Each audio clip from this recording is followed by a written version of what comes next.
Hello friends, welcome back to our channel. भारतीय इतिहास जो हम कर रहे हैं, आगे बढ़ते हुए सिंधु घाटी सभ्यता के बाद जो आज हमारा टॉपिक है वो है वैदिक संस्कृति। इसे संस्कृति कहूँ या सभ्यता कहूँ, क्योंकि सभ्यता ग्रामीण भी होती है और विकसित भी होती है, इसलिए दोनों ही कहा जा सकता है। सभ्यता वैसे भौतिक वस्तुओं को क्या करती है, संकेतित करती है। यद्यपि संस्कृति जो है एक जो आंतरिक स्तर पर होती है, जिसे आध्यात्मिक स्तर पर होती है, जैसे धर्म, पर्व, त्योहार, परंपराएं, इस संस्कृति में शामिल हो जाती हैं। इसे वैदिक संस्कृति और सभ्यता दोनों ही कहा जा सकता है। दोस्तों, हम कर रहे हैं प्राचीन भारत का इतिहास, और प्राचीन भारत के इतिहास में आज हमारी क्लास है वैदिक संस्कृति की। फ्रेंड्स, आप किस एग्जाम की तैयारी करते हैं, कोई भी एग्जाम की तैयारी करते हो, यह क्लास आपके लिए यूजफुल होने वाली है, क्योंकि इतिहास को जो है हम उस लेवल तक है मैं लेकर के जाऊंगा जहां तक प्रश्न बनता है। आप आईएएस की बात करते हैं, पीसीएस की बात करते हैं, या फिर एसएससी बात करते हैं, एसएससी जितने भी एग्जाम है भारत के अंदर सभी के लिए होगा। आप इसकी गुणवत्ता का डिसीजन जो क्लास को देखने के बाद ही करिएगा। चलिए शुरुआत करते हैं। इससे पहले यदि अभी तक आपने हमारे चैनल को सब्सक्राइब नहीं किया हुआ है, चैनल को सब्सक्राइब कीजिएगा। चलिए देखते हैं। तो पहली बात जो हमारे सामने निकल करके आती है वैदिक संस्कृति। तो वैदिक शब्द में ही एक कहीं ना कहीं जो वेद शब्द लिखा हुआ है, देखते हैं इसके परिचय के बारे में, देखते हैं, सभी बातें करते हैं। तो दोस्तों, यह जो है प्राचीन भारतीय संस्कृति है। क्या वैदिक संस्कृति एक प्राचीन भारतीय संस्कृति है, जिसमें क्या हुई थी, वेदों की रचना हुई थी। किसकी रचना हुई थी? वेदों की रचना हुई थी। ध्यान पूर्वक एक एक बात को समझिएगा कि वेद शब्द जो है दोस्तों, हम जानते हैं कई वेद हैं हमारे पास में। अभी हम देखेंगे, अगर वेदों की बात करेंगे दोस्तों, यह जो विद धातु से बना हुआ शब्द है, वेद शब्द जो है वेद वेद धातु से जो है बना हुआ है, और इसका जो अर्थ होता है फ्रेंड्स, इसका अर्थ होता है ज्ञान। वेद शब्द का अर्थ क्या होता है? ज्ञान होता है। दोस्तों, भारत में जो है कितने वेद हैं? भारत में जो प्राचीनतम धार्मिक ग्रंथ है वेद, अभी उनका हम एक एक क्या परिचय देखेंगे, या वेदों की ही हम थोड़ी सी बात कर लेंगे। जैसे यहाँ पर कहूँ तो 4 वेद है। कितने वेद हैं? 4 वेद हैं हमारे पास में। एक है आपके पास में ऋग्वेद, दूसरा है हमारे पास में सामवेद, तीसरा है हमारे पास में यजुर्वेद, और यजुर्वेद के बाद में जो है हमारे पास में अथर्ववेद है। ये 4 वेद हैं। अभी प्रत्येक वेद का अध्ययन विस्तृत रूप से किया जाएगा। इसमें जो आपको एक सामान्य बात सी है कि सबसे प्राचीनतम पूछा जाए तो ऋग्वेद है, और वेद त्रयी में किसे शामिल किया जाता है? तो दोस्तों, ये जो ऋग्वेद, सामवेद और यजुर्वेद हैं, इन्हें जो है वेद त्रयी में शामिल किया जाता है। अथर्ववेद को शामिल नहीं, वो बात में बात करेंगे। अभी हम वेदों संबंधी जितने भी फैक्ट बचेंगे, यदि कुछ भी रह जाता है तो जो अंतिम क्लास होगी उसमें सभी फैक्ट में लेकर के आऊंगा। सिंपल सा आप यहाँ पर समझिएगा कि जिसमें वेदों की रचना हुई थी वो वैदिक संस्कृति है, और वेद शब्द जो है वेद धातु से बना हुआ, जिसका अर्थ होता है ज्ञान। दूसरी बात निकल करके आती है कि आखिर यह जो संस्कृति है जिसे हम वैदिक संस्कृति कहते हैं, इसके निर्माता कौन थे? दोस्तों, इसके अगर निर्माता की बात करेंगे तो आर्यों द्वारा इस संस्कृति का निर्माण किया गया था। आर्य, याद रखिएगा, भाषा सूचक शब्द है फ्रेंड्स। आर्य जो है जाति सूचक शब्द नहीं है, भाषा सूचक शब्द है। यह संस्कृत भाषा का शब्द है, संस्कृत भाषा का शब्द है। और इसका अर्थ क्या होता है? इसका अर्थ होता है फ्रेंड्स श्रेष्ठ। क्या होता है? इसका अर्थ होता है श्रेष्ठ, जो है इसका अर्थ होता है। क्या आपको इतनी बातें समझ में आई? इस शब्द का प्रयोग सर्वप्रथम मैक्स मूलर द्वारा 1853 में किया गया था। फ्रेंड्स, जो ये आर्य शब्द है, इसका पहली बार प्रयोग की अगर बात करेंगे कि इसका पहली बार प्रयोग कब किया गया, तो 1853 में जो मैक्स मूलर थे उनके द्वारा किया गया था। और किस रूप में किया गया था? एक श्रेष्ठ जाति के रूप में किया गया था। तो आर्य संस्कृत भाषा का शब्द है, ये हमने देखा। दोस्तों, अगर अगली बात करते हैं, मूलतः यह कैसी संस्कृति थी? ग्रामीण संस्कृति थी। आपसे शायद पूछ लिया जाए, इसके पहले जो हमने सभ्यता देखी थी वो कौन सभ्यता थी? सिंधु घाटी सभ्यता थी। और सिंधु घाटी सभ्यता कैसी सभ्यता थी? नगरीय सभ्यता थी। ये कैसी सभ्यता है? ग्रामीण सभ्यता है। चलिए आगे बात करते हैं। आर्यों की बात करें दोस्तों, ये जो आर्यों द्वारा निर्माण किया गया था, आर्य कहीं ना कहीं की तो रहे ही होंगे। अगर फ्रेंड्स आर्यों की आपसे बात की जाए कि आर्यों के निवास स्थान, ये आर्य कहाँ के थे? तो इसमें फ्रेंड्स है इतिहासकारों में मतभेद है, लेकिन सर्वमान्य मतों की बात करें तो एक व्यक्ति है फ्रेंड्स, समझिएगा जरा। इसमें से अगर बात करें मैक्स मूलर की अगर बात करेंगे तो मैक्स मूलर क्या कहते हैं? मैक्स मूलर कहते हैं कि आर्य कहाँ से आए हुए हैं? मध्य एशिया से आए हुए हैं। आर्य कहाँ से आए हैं? मध्य एशिया से आए हैं। दूसरी बात करें, जो भारत के स्वतंत्रता सेनानी रहे हैं बाल गंगाधर तिलक, इन्होंने एक सिद्धांत दिया और उनके सिद्धांत का नाम था आर्कटिक होम ऑफ वेदास। क्या दिया था? Arctic home of Veda. Arctic home of Veda नाम का सिद्धांत दिया था, और इस सिद्धांत में आर्यों को कहते हैं यह आर्कटिक प्रदेश से आए हुए हैं। कहां से आए हुए हैं? आर्कटिक प्रदेश से आए हुए हैं। उनका मानना था कि ऐसे लोग तो बर्फ में ही रह सकते हैं, जो गोरे लोग हैं अंग्रेज कहाँ पर रहते हैं? बर्फीले प्रदेशों में रहते हैं, इसलिए ऐसा कहा। दोस्तों अगर अगले मान्यता की बात करें तो एक व्यक्ति है भारत के जिनका नाम है दयानंद सरस्वती। दयानंद सरस्वती जो समाज सुधारक भी रहे हैं। अभी बात करेंगे आधुनिक भारत के इतिहास में। ये क्या कहते हैं कि आर्य लोग जो आए हुए हैं तिब्बत से आए हुए हैं। एक और जो है आपके ब्रिटिश विद्वान हैं जिनका नाम है प्रोफेसर गाइल्स। प्रोफेसर गाइल्स महोदय कहते हैं कि आर्य जो है हंगरी से आए हुए हैं। हंगरी से आए हुए हैं। दोस्तों इनके हर एक के प्रमाण भी हैं, कुछ अपने प्रमाणों के आधार पर ये बात कहते हैं। हंगरी में जो डेन्यूब नदी घाटी है, डेन्यूब घाटी से जो है यह लोग आए हुए हैं। अगली बात करें फ्रेंड्स से तो एक विद्वान है भारत के जिनका नाम है गंगानाथ झा। गंगानाथ झा, और ये कहते हैं कि आर्य जो है ब्रह्मर्षि प्रदेश से आए हुए हैं। कहां से? ब्रह्मर्षि प्रदेश से आए हुए हैं। तो इस प्रकार से आर्यों के आगमन के संदर्भ में इतिहासकारों में मतभेद है। विभिन्न प्रकार के इतिहासकार इन्हें अलग अलग क्षेत्र से मानते हैं। अगर आपसे सर्वमान्य मन की बात की जाए कि सबसे ज्यादा मान्य मत कौन सा है, तो फ्रेंड्स जो मैक्स मूलर का मत है यही सर्वमान्य है। विभिन्न प्रकार के इतिहासकार इसमें सहमति देते हैं। तो ये आर्यों के हमने निवास स्थान के बारे में बात की। चलिए अगली बात करते हैं और देखते हैं फ्रेंड्स।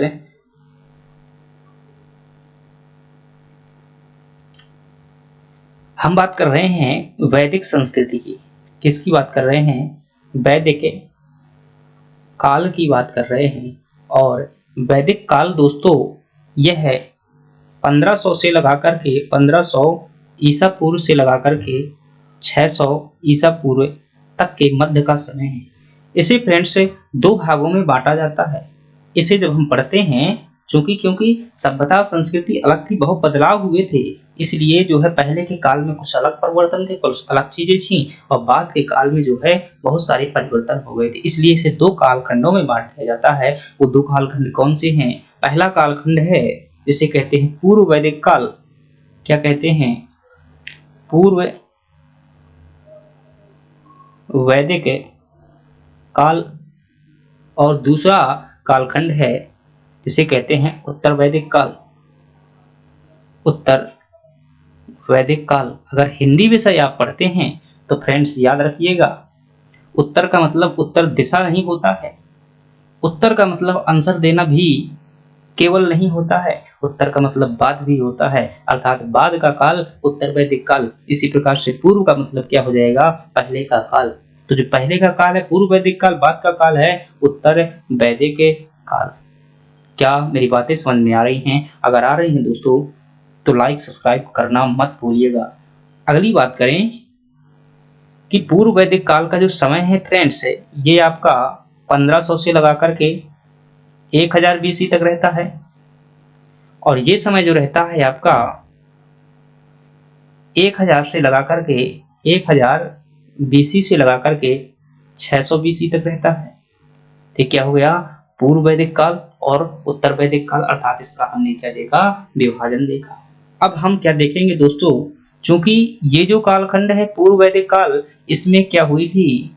इसमें ऋग्वेद की रचना हुई थी। ऋग्वेद की रचना किस काल में हुई थी? पूर्व वैदिक काल में हुई थी। इसलिए ये जो पूर्व वैदिक काल है इसको ऋग्वैदिक काल भी कह दिया जाता है। क्या कह दिया जाता है? इसे हम ऋग्वैदिक काल भी कह देते हैं।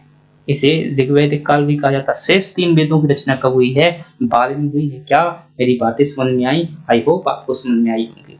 अगली बात करते हैं फ्रेंड्स, जब ऋग्वैदिक काल में देखेंगे तो हम इस यहाँ पर बिल्कुल सेपरेट देखेंगे। पढ़ने का जो है कई तरीके होते हैं। एक तरीका होता है कि आप पूरे जो है टॉपिक के फैक्ट लिखा दीजिए आपके सामने, ये भी एक पढ़ाने का तरीका होता है। लेकिन दूसरा तरीका है दोस्तों मेरे पास में कि मैं जो है इसका सामाजिक पहलू, आर्थिक पहलू, राजनीतिक पहलू, भौगोलिक पहलू साथ में लेकर चलूंगा, ताकि फैक्ट भी आपके जो है एक सीमा के अंदर रहे। वैसे में भूल जाते हैं, मैं कॉन्सेप्ट के साथ में बताऊंगा। प्री मेंस कोई भी हो बनेंगे। ऋग्वैदिक काल में हम देखेंगे सबसे पहला जो हमारा चैप्टर का जो मतलब जहां से हम शुरू करेंगे ऋग्वैदिक काल में, इसमें हम पढ़ेंगे भौगोलिक भौगोलिक स्थिति देखेंगे। इसका मतलब क्या है? इसका मतलब फ्रेंड्स ये है कि जो ये 1500 से लगाकर 1000 बीसी तक का काल है, इसमें भौगोलिक स्थिति क्या थी, कौन कौन सी नदियां थी महत्वपूर्ण, कौन से पर्वत थे, आर्यों का विस्तार क्या था, उन क्षेत्रों को क्या कहा जाता था, ब्रह्मर्षि प्रदेश क्या था, सप्तसिंधु प्रदेश क्या था, इन सभी का देखेंगे। दूसरी बात करें फ्रेंड्स तो यहाँ पर फिर हम देखेंगे राजनीतिक स्थिति देखेंगे। इसमें जो है हम राजनीतिक स्थिति देखेंगे। फिर हम देखेंगे आर्थिक स्थिति देखेंगे। देन इसके बाद जो है हम इसकी धार्मिक स्थिति देखेंगे। इसके बाद जो है दोस्तों हम सामाजिक स्थिति भी यहाँ पर देखेंगे। तो ये हमारे क्या होगा, पढ़ने का क्रम होगा। चलिए टॉपिक की शुरुआत करते हैं और एक एक बात की बात करते हैं। दोस्तों इस काल में क्या हुई थी? ऋग्वेद की रचना हुई थी, इसलिए इसे क्या कह दिया जाता है? ऋग्वैदिक काल कह दिया जाता है। थोड़ी सी बातें कर लेते हैं ऋग्वेद के संदर्भ में, जो है थोड़ी सी बातें कर लेते हैं। तो हमारे पास में है ऋग्वेद, और ऋग्वेद की जो है कुछ महत्वपूर्ण बातें हैं, उन्हें आपको क्या कर लेना है, याद कर लेने हैं। आप दोस्तों नोट्स बना सकते हैं। इसमें फ्रेंड्स बात करेंगे कि ऋग्वैदिक काल की रचना, ऋग्वेद की रचना कब हुई थी? तो इसकी रचना जो हुई है वो 1500 से 1000 बीसी के मध्य में हुई है। दूसरी बात करें इसकी रचना कहाँ की गई है? दोस्तों सप्तसिंधु प्रदेश में इसकी रचना हुई थी। सप्तसिंधु प्रदेश में जो है इसकी रचना हुई थी। फ्रेंड्स बात करें इसका संकलन किसके द्वारा किया गया था? जो महर्षि कृष्णद्वैपायन वेद व्यास, जिन्हें सिंपल भाषा में हम वेद व्यास भी कह देते हैं, उनके द्वारा क्या किया गया था? इसकी रचना की गई थी। दोस्तों अगली बात अगर करूं मैं इसमें ऋग्वेद में, इसमें 10 मंडल हैं। ऋग्वेद में कितने मंडल हैं? 10 मंडल। मैं प्रत्येक मंडल की विस्तृत चर्चा नहीं करूंगा, क्योंकि वो जब हम सामाजिक, आर्थिक, धार्मिक स्थिति करेंगे तो वहां पर कॉन्सेप्ट आते जाएंगे, वहीं पर बता दूंगे कौन से मंडल की बात है। यहाँ पर कितने मंडल हैं? 10 मंडल। फ्रेंड्स अगर और बात यहाँ पर देखी जाए तो 1028 सूक्त हमें देखने को मिल जाते हैं। 1028 सूक्त किसमें हमें देखने को मिलते हैं? ऋग्वेद में देखने को मिल जाते हैं। अगर बात करें तो इसमें 10,448 48, ये भाई किसी किताब में 55 देखने को मिलते हैं, 52 देखने को मिलते हैं, तो ऐसा आप याद रखिएगा 10,000 से प्लस है, 10,000 ज्यादा है। 10,400 या 10,450 के आसपास देखें तो ये क्या है? आपके मंत्र हैं। इतने मंत्र कह दीजिएगा या ऋचा कह दीजिएगा, ऋचाएं, मंत्र या ऋचाएं जो है इसमें 10,448। फ्रेंड्स 10 मंडल में से जो एक मंडल है 10वां मंडल है, कौन सा है? 10वां मंडल है। इसमें जो है वर्ण व्यवस्था की जानकारी मिलती है। इसका विस्तृत अध्ययन हम सामाजिक व्यवस्था में करेंगे। जब इसकी सामाजिक स्थिति देखेंगे। ऋग्वेद की दोस्तों अगर मैं बात करूं, इसका उपवेद कौन सा है? आपसे प्रश्न पूछा जाता है कि ऋग्वेद का उपवेद कौन सा है? तो ऋग्वेद का उपवेद कौन है दोस्तों? आयुर्वेद जो है ऋग्वेद का उपवेद है। फ्रेंड्स इस आयुर्वेद की रचना किसके द्वारा की गई थी? शायद आपसे ये पूछ ले तो आप बता देना कि इसकी रचना जो है प्रजापति के द्वारा जो है आयुर्वेद की रचना की गई थी। दोस्तों आगे बात करें, इसके जो है ब्राह्मण ग्रंथ कौन से हैं? ब्राह्मण ब्राह्मण ग्रंथ कौन से हैं? तो फ्रेंड्स ऋग्वेद के जो ब्राह्मण हैं, एक तो है आपका ऐतरेय ऐतरेय और दूसरा जो है आपका कौशितकी। ऐतरेय और कौशितकी क्या है? ये ब्राह्मण ग्रंथ हैं। और अगर फ्रेंड्स बात की जाए ऋग्वेद के अध्येता को क्या कहते थे? जो इसका अध्ययन करने वाला होता था या इसका उच्चारण करने वाला, मंत्रों को उच्चारण करने वाला होता था, उसे क्या कहते थे? उसे कहा जाता था फ्रेंड्स होत्र कहते थे। क्या कहते थे? होत्र कहा जाता था। तो ये जो हमारी सामान्य जानकारी थी किसके बारे में थी? ये ऋग्वेद के बारे में सामान्य जानकारी थी। चलिए आगे देखते हैं और देखते हैं आगे कौन से कॉन्सेप्ट निकल करके आते हैं।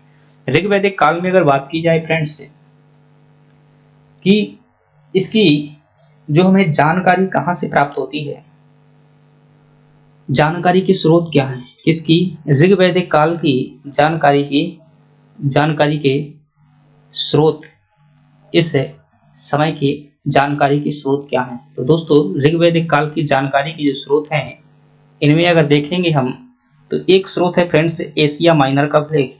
क्या है? एशिया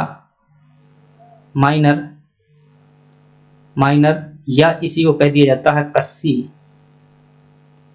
कस्सी अभिलेख। और यह जो है आपका 1400 BC का अभिलेख है, 1400 ईसा पूर्व का अभिलेख है। फ्रेंड्स यह आपका कहाँ पाया गया है? यह है तुर्की में पाया गया है और इसमें ऋग्वैदिक काल के 4 देवताओं की जानकारी मिलती है। क्या मिलती है? ऋग्वैदिक काल के 4 देवताओं की जानकारी मिलती है। कौन कौन से? इंद्र, मित्र, वरुण और नासत्य। ये 4 देवताओं की जानकारी बहुत मोस्ट इंपॉर्टेंट है। आप जो है इसे बहुत अच्छा समझिएगा, बहुत मोस्ट समझिएगा। एशिया माइनर के अभिलेख में जो है 4 देवताओं की जानकारी मिलती है। प्रश्न कई बार आ चुका है कि कौन से देवता का उल्लेख एशिया माइनर के अभिलेख में नहीं मिलता है। यहाँ पर अग्नि लिख देगा, कोई और रख देगा। याद रखना इंद्र, मित्र, वरुण, नासत्य जो है ये 4 जानकारी देखने को मिलती है। जानकारी के अन्य स्रोतों में दोस्तों बात करेंगे पुरातात्विक साक्ष्यों के अंतर्गत है तो अंग्रेजों की जो है कुछ भारत के कुछ हिस्सों से कांस्य कुल्हाड़ी होती थी, कांस्य की कुल्हाड़ी। इस टाइम पर लोहे का प्रयोग नहीं होता था दोस्तों, अभी लोहा खोज नहीं हुई, उत्तर वैदिक काल में होगी। कांस्य की कुल्हाड़ी।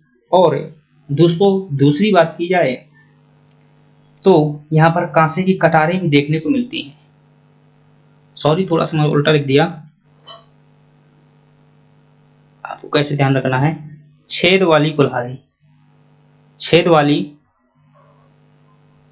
छेद वाली कुल्हाड़ी और कांसे की कटार, चाकू कटार जिसे जानते हैं ना, वही कटार। तो ये क्या है? ये भी जो है आर्यों के कुछ स्थानों से जो है हम भारत में प्राप्त हुई है।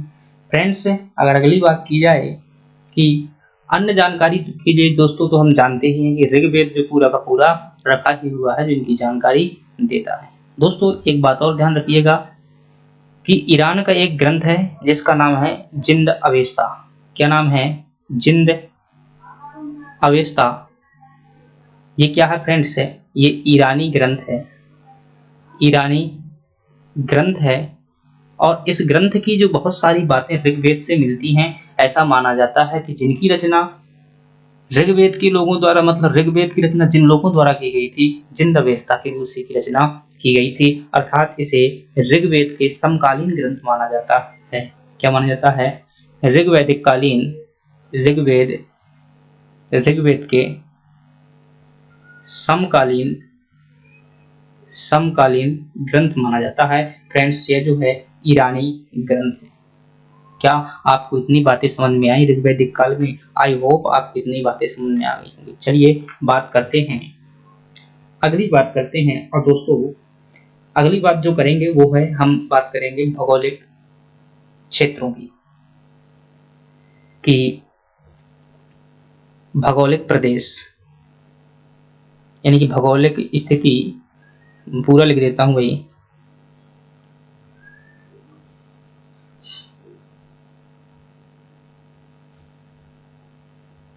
ऋग्वैदिक कालीन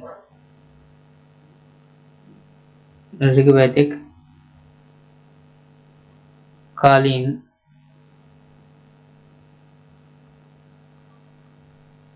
भौगोलिक स्थिति।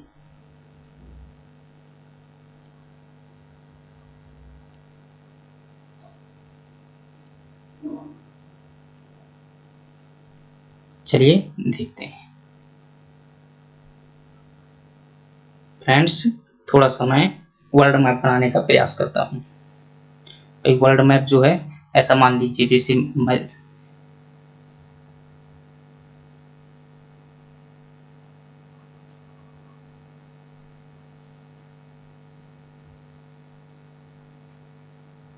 ये जो है लगभग भारत है। ये जो भारत के ये वाला क्षेत्र हो जाएगा हमारा पाकिस्तान का क्षेत्र, ये हो जाएगा फ्रेंड्स से अफगानिस्तान का क्षेत्र, और अफगानिस्तान के बाद जो ये वाला क्षेत्र है आपका ईरान का क्षेत्र है। कौन सा क्षेत्र है? यहाँ पर जो ये क्षेत्र है आपका, ये कौन सा क्षेत्र है? ये ईरान का क्षेत्र है।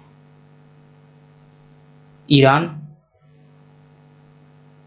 ये अफगानिस्तान, और ये पाकिस्तान, ये इंडिया। आर्य जो है यहीं पर निवास करते थे, मध्य एशिया में इसी क्षेत्र के आसपास निवास करते थे। अब इनका विस्तार जो होगा किस प्रकार से होगा? इस प्रकार से इनका क्या होगा? विस्तार होता चला जाएगा, यहाँ की ओर आएंगे। तो दोस्तों इसी प्रकार से आर्यों का विस्तार होता है। आर्य जो है, जहां तक भारत के जो ग्रंथों की जानकारी मिलती है उनके अनुसार आर्य जो है दोस्तों कहाँ रहते थे? भारतीय स्थिति के अनुसार दोस्तों आर्य सप्त सिंधु प्रदेश में रहते थे। और सप्त सिंधु प्रदेश क्या है समझिए जरा। आर्य यहाँ से आर्यों के बहुत सारे कबीले थे, बहुत सारे वो थे, बहुत सारी जातियां थी। तो इनमें से आर्य जो है इस प्रकार से आए, कुछ आर्य जो है भारत की ओर आए होंगे। उनमें से जो ये वाला क्षेत्र है फ्रेंड्स, कौन सा?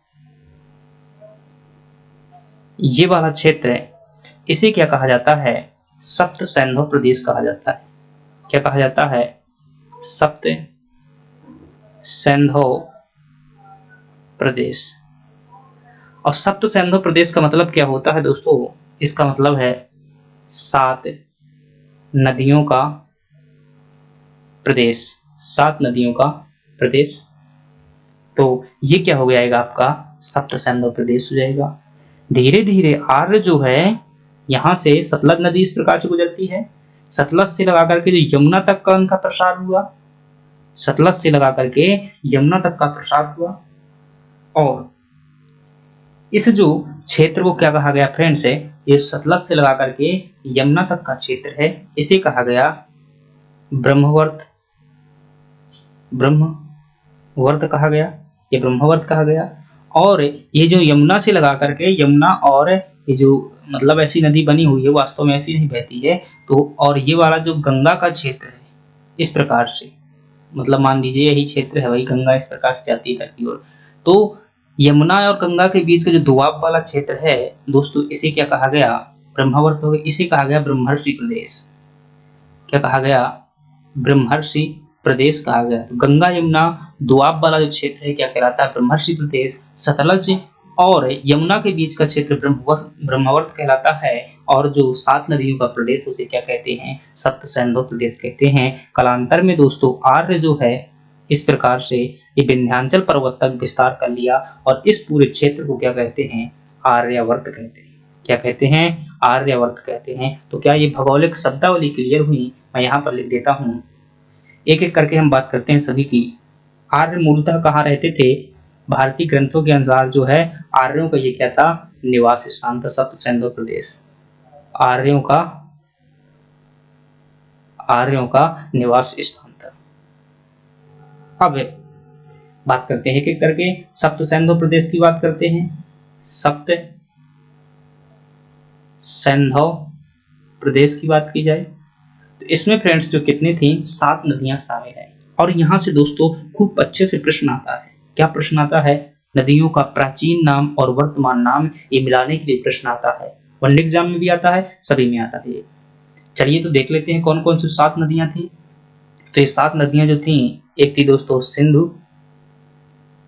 सिंधु, झेलम, चिनाब, चिनाब, रावी, व्यास, झेलम, चिनाब, रावी, व्यास, सतलज, सतलज, सरस्वती। इस प्रकार से फ्रेंड्स ये जो है 7 नदियों का प्रदेश क्या कहलाता था, सप्त सिंधु प्रदेश कहलाता था। तो सिंधु का जो दोस्तों नाम पुराना हमें देखने को मिलता है वो सिंधी देखने को मिलता है। झेलम की बात करें झेलम की बात करें दोस्तों, इसे वितस्ता कहा जाता था प्राचीन काल में, वितस्ता नदी के नाम से जाना जाता था। चिनाब को जो है अस्कनी कहा जाता था, अस्कनी कहा जाता था। रावी को जो है दोस्तों परुषणी कहा जाता था, परुषणी कहा जाता था। और जो व्यास है इसे हम क्या कहते थे, विपाशा कहते थे। क्या कहते थे, विपाशा के नाम से इसे जाना जाता था। सतलज को जो है सतुद्री कहा जाता था, सतलज को जो है सतुद्री कहा जाता था। और सरस्वती को सरस्वती ही कहा जाता था। कुछ अन्य नदियां हैं जैसे कि एक कुभा, क्रुम, ये काबुल अफगानिस्तान वाली 2 नदियां थी, यहाँ से इस प्रकार से आती थी। कुभा और क्रुम अफगानिस्तान की नदियां थी, हालांकि वो इम्पोर्टेंट नहीं है। दूसरी बात करें, एक दृश्यद्वती नदी है जिसे हम घग्गर के नाम से वर्तमान में जानते हैं। एक नदी है दृश्यद्वती जिसे क्या कहा जाता है, घग्गर के नाम से जाना जाता है। गोमती नदी है उसे गोमल के नाम से जाना जाता था। जो गोमल है, गोमल की पहचान जो है गोमती नदी से की जाती है, गोमती नदी से की जाती है। इसी प्रकार से जो सदानीरा है, सदानीरा की पहचान जो है गंडक नदी से की जाती है। तो ये हालांकि दोस्तों ये वाली नदियां सप्त सिंधु प्रदेश में शामिल नहीं थी, वहां पर नाम मिलते हैं, इसलिए मैंने क्या है बता दिया है ताकि पेपर में हमसे क्या आपका सप्त सिंधु प्रदेश क्लियर हो गया। तो आर्य मूल रूप से कहाँ रहते थे दोस्तों, सप्त सिंधु प्रदेश में रहते थे। धीरे धीरे उनका क्या हुआ, विस्तार हुआ। चलिए देखते हैं थोड़ा सा आगे। तो पहले सबसे पहले आर्य कहां पर थे, सप्त सिंधु प्रदेश में थे। सप्त सिंधु प्रदेश के बाद ये कहां पर आए दोस्तों, ब्रह्मवर्त में आए, ब्रह्मवर्त, ब्रह्मवर्त में आए। और यह ब्रह्मवर्त दोस्तों क्या था, तो आपको पता होना चाहिए, यह है सतलज, सतलज तथा यमुना, यमुना के मध्य का क्षेत्र था। इसके बाद फ्रेंड्स आर्य कहां पहुंचे, इसके बाद जो है आर्य ब्रह्मवर्त के बाद ब्रह्मर्षि प्रदेश पहुंचे। ब्रह्मर्षि प्रदेश, और ब्रह्मर्षि प्रदेश का मतलब दोस्तों क्या है, ये गंगा यमुना दोआब वाला क्षेत्र है, गंगा यमुना दोआब वाला क्षेत्र है। इसके बाद फ्रेंड्स जो आपके सामने नाम आता है वो आता है आर्यवर्त का, आर्यवर्त। और ये क्या था, संपूर्ण उत्तर भारत को संबोधित करता है, उत्तर भारत को, विंध्याचल से लगाकर के हिमालय के मध्य का क्षेत्र है।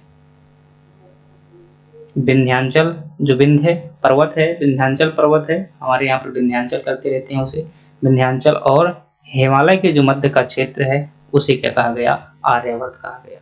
तो फ्रेंड्स ये थी हमारी बातें। और ये दोस्तों हमने क्या देखा, यहाँ के भौगोलिक क्षेत्र देखे हुए हैं।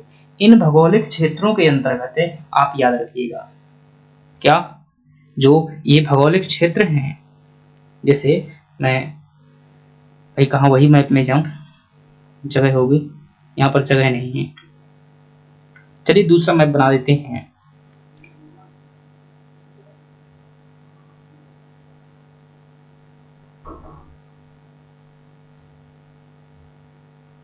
चलिए भाई कुछ भी बन जाए, थोड़ा संकेत तो बन जाए। ये भौगोलिक प्रदेश हैं, ये सप्त सिंधु वाला क्षेत्र है। इस प्रकार से फ्रेंड्स इस क्षेत्र में जो सप्त सिंधु प्रदेश वाला, एक बात नहीं बताई मैंने, जो अगर आप विशेष तौर से ध्यान देना चाहते हैं सप्त सिंधु प्रदेश में क्या क्या आते था, तो इसमें आप लिख सकते हैं, बता सकते हैं कि सप्त सिंधु प्रदेश के अंतर्गत जो है दोस्तों विशेष तौर से अफगानिस्तान का हिस्सा, जो हमारे पूर्वी अफगानिस्तान, पंजाब से लगा करके पश्चिमी उत्तर प्रदेश तक का हिस्सा आता था। इसमें पश्चिमी उत्तर प्रदेश तक का हिस्सा शामिल होता था। चलिए अब आगे चलते हैं वहां पर। यहाँ पर दोस्तों 5 कबीले हुआ करते थे। आर्यों के कितने कबीले हुआ करते थे? 5 कबीले हुआ करते थे। अभी हम जब राजनीतिक और सामाजिक संरचना देखेंगे तो वहां पर आपको देखने को मिलेगा कि आर्यों की 5 कबीलाई ढांचा थे। उन 5 कबीले के आपको यहाँ पर नाम भर याद रखना है। अभी 10 राज युद्ध होगा, उस 10 राज युद्ध में यही 5 कबीले भाग लेंगे। दोस्तों ये वाला जो क्षेत्र होता था, ये वाला एक कबीला ये होता था, एक कबीला दोस्तों ये वाला होता था आर्यों का, एक कबीला ये वाला होता था, एक कबीला फ्रेंड्स से यहाँ पर आर्यों का होता था, यहाँ पर होता था दोस्तों। और एक कबीला की बात करें तो यहाँ पर एक कबीला हुआ करता था यहाँ पर, और एक कबीला जो होता था इस प्रकार से यहाँ पर हुआ करता था। इस प्रकार से ये 5 कबीले थे। इनके नाम क्या है, थोड़ा सा नाम भी तो पता होना चाहिए। तो इनके नामों में दोस्तों अगर बात करेंगे तो ये है आपका अनु कबीला है, अनु कबीला है। और ये आपका जो है तुर्वसु कबीला है। अनु हो गया, तुर्वसु हो गया। ये आपका क्या है, यदु कबीला है। अनु, तुर्वसु, यदु। और यहाँ पर जो हुआ करता था द्रुह कबीला हुआ करता था। अनु, द्रुह, यदु, तुर्वसु। और एक और होता था फ्रेंड्स पुरु। यहाँ पर क्या होता था, पुरु कबीला हुआ करता था। ये 5 कबीले थे। और आर्य सिर्फ स्वयं नहीं, मतलब दूसरों से नहीं, आप स्वयं भी लड़ते थे। इनमें आपस में लड़ाई होती रहती थी। अभी बात करेंगे 10 राज युद्ध की। और इन्हीं को दोस्तों जो 5 ये हुआ करते थे, इन्हीं को प्रत्येक को जन कहा जाता था। इन्हीं को क्या कहते थे, पंच जन कहते थे। क्या कहते थे, 5 को सामूहिक रूप से पंच जन कहते थे। क्या कहते थे, पंच जन कहते थे। अभी जब 10 राज युद्ध की हम बात करेंगे तो दोस्तों 10 राज युद्ध में 5 तो ये क्या है, आर्य कबीले हैं। ये क्या है, आर्य कबीले हैं। और 5 जो है गैर आर्य कबीले मिलकर के 10 राज युद्ध करेंगे। उनमें विभिन्न प्रकार की जनजातियां शामिल होगी। तो ये कबीले जो होते थे ना, तो यह है युद्ध जीतने के लिए जो है भारतीय लोगों का भी सहयोग लेते थे, जो जनजातियां वगैरह थी। तो आई होप आपको ये चीजें समझ में आई होंगी। दोस्तों अगर बात करें, जब भौगोलिक विस्तार की बात करते हैं तो नदियों की भी बात करनी पड़ती है। किसकी बात करनी पड़ती है, नदियों की भी बात करनी पड़ती है। तो दोस्तों जब यहाँ पर हम नदियों की बात करते हैं तो याद रखिएगा कि संपूर्ण जो ऋग्वैदिक काल है उसमें 31 नदियों की जानकारी मिलती है। कितनी नदियों की, 31 नदियों की जानकारी मिलती है। और फ्रेंड्स ऋग्वेद के ये 10वें मंडल में हमें जानकारी मिल जाती है। 10वें मंडल में एक जो सूक्त है उसका नाम है नदी सूक्त। ऋग्वेद के 10वें मंडल के अंतर्गत कौन सा सूक्त है, नदी सूक्त है। नदी सूक्त में जो है कुल ऋग्वैदिक काल में कितनी नदियां दिखाई देती हैं, 31 नदियां दिखाई देती हैं। वैसे नदियों के नाम की बात कर चुके हैं, सभी महत्वपूर्ण नहीं है। गंगा जो शब्द है दोस्तों, गंगा ऋग्वेद में 1 बार प्रयोग हुआ है। यमुना शब्द जो है ऋग्वेद में 3 बार प्रयोग हुआ है। सर्वाधिक जो सिंध नदी है, ये क्या थी फ्रेंड्स, ऋग्वैदिक काल की सर्वाधिक महत्वपूर्ण नदी थी। क्या थी, महत्वपूर्ण नदी कौन सी थी ऋग्वैदिक काल की, तो आप क्या बताएंगे, सिंध नदी की बात करेंगे। लेकिन ये महत्वपूर्ण तो थी, आप स्टार लगाइएगा इसमें। दूसरी बात भी करता हूं, एक नदी थी जिसका नाम था सरस्वती। सरस्वती यह दोस्तों सबसे पवित्र नदी थी। सरस्वती जो नदी थी यह सबसे क्या थी, पवित्र नदी थी। इसके लिए क्या कहा गया है, इसे नदी तमा कहा गया, नदियों में श्रेष्ठ।